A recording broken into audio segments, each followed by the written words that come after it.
this is the big rule. Very, very important that you know this rule. You will use the temporal method when the local currency is different from the functional currency. Now, the functional currency in this case will be the same as the reporting currency, but those two will be different from the local currency.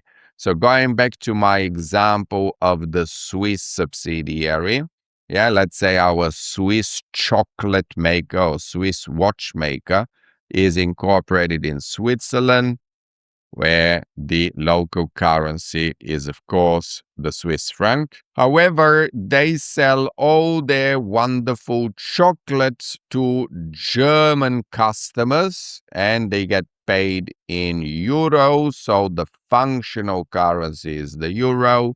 And also, this Swiss chocolate maker is owned by a German parent. So you can see here that the functional and the reporting currency are the same, but they're not the local currency. So we need to translate the local currency into the euro. If that is the case, we're going to be using the temporal method. Think about what temporal means. The root of the word temporal is really the word time. So in this method, we're going to be closely keeping an eye on when transactions occurred. So not surprisingly, we're going to use a lot of historical rates in this method, okay?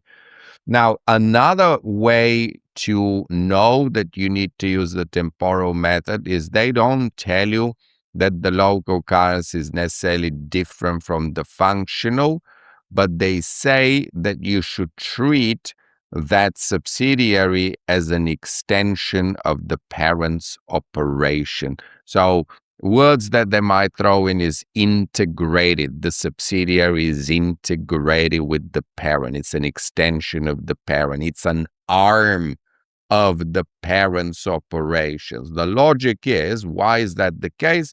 Well, because the functional currency of the subsidiary is actually the same as the reporting currency of the parent. So actually you should be treating this subsidiary not as an independent operation, but more like let's say an office abroad of the parent, but really part of the parent's operation. And the reason why I am stressing this so much is because later on I'm going to have to teach you the current rate method. And for the current rate method, we will treat the subsidiary as being independent or autonomous of the parent. Okay, but now that we have agreed that we need to use the temporal method, what are the rules? Guys, really, the rules are everything. Make sure you internalize the rules, right? If I ask you to play chess and you don't know the rules of chess, well, then you can't play chess, okay? So make sure you know the rules before you embark in any further ventures.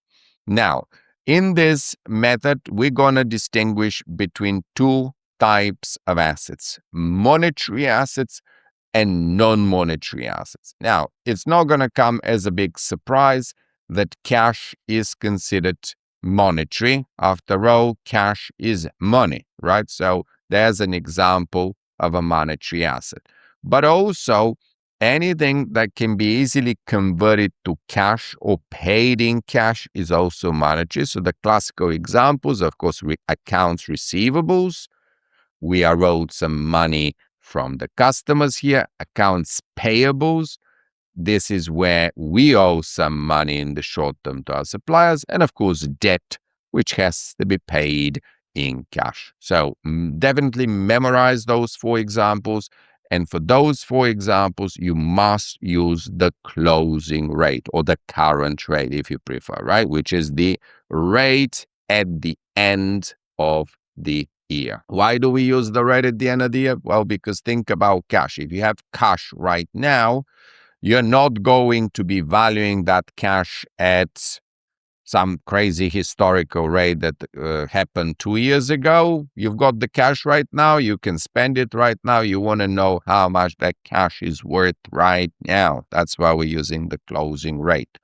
Now, non-monetary assets. Please learn examples. The non-monetary assets are inventory, property, plant, and equipment, and intangibles. For these three examples, we must use the historical rate, and that is the rate when the transaction occurred. What I mean by that is the rate when you bought the inventory, you bought the property, or you bought the intangibles. Now, in practice, you may have three different rates.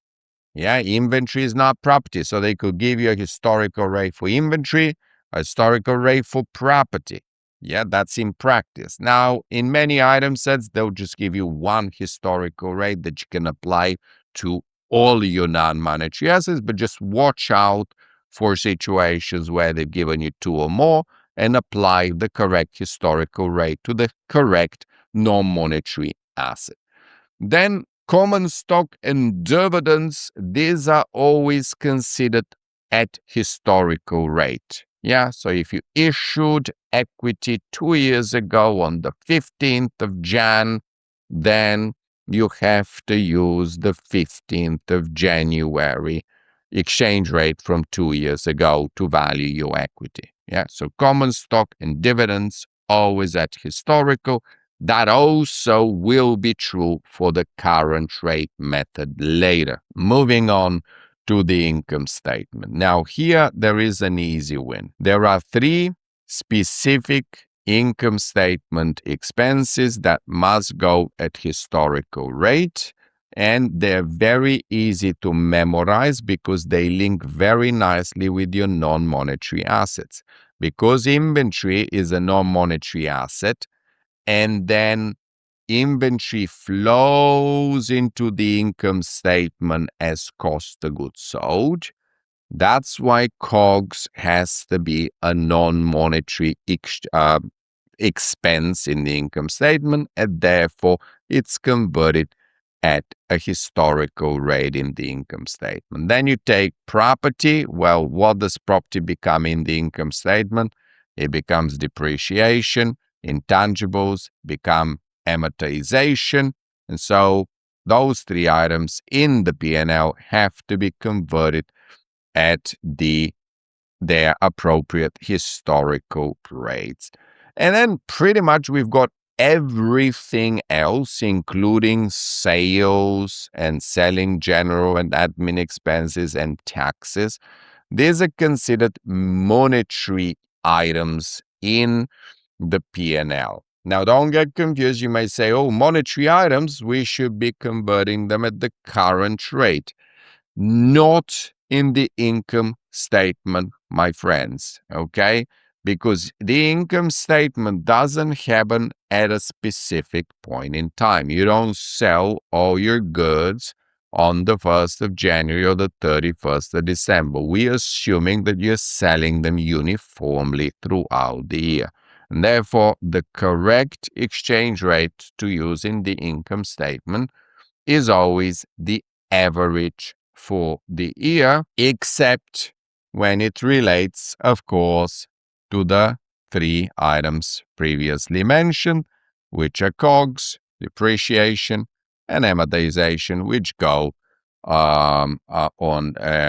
converted at historical. So general rule of thumb is as soon as you're in the income statement, think average, except when it's one of those three non-monetary items.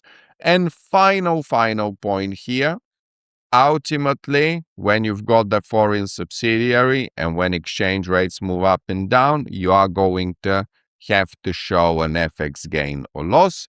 And that FX gain or loss for this particular method will be shown within the income statement, just like the FX gain on export/import transactions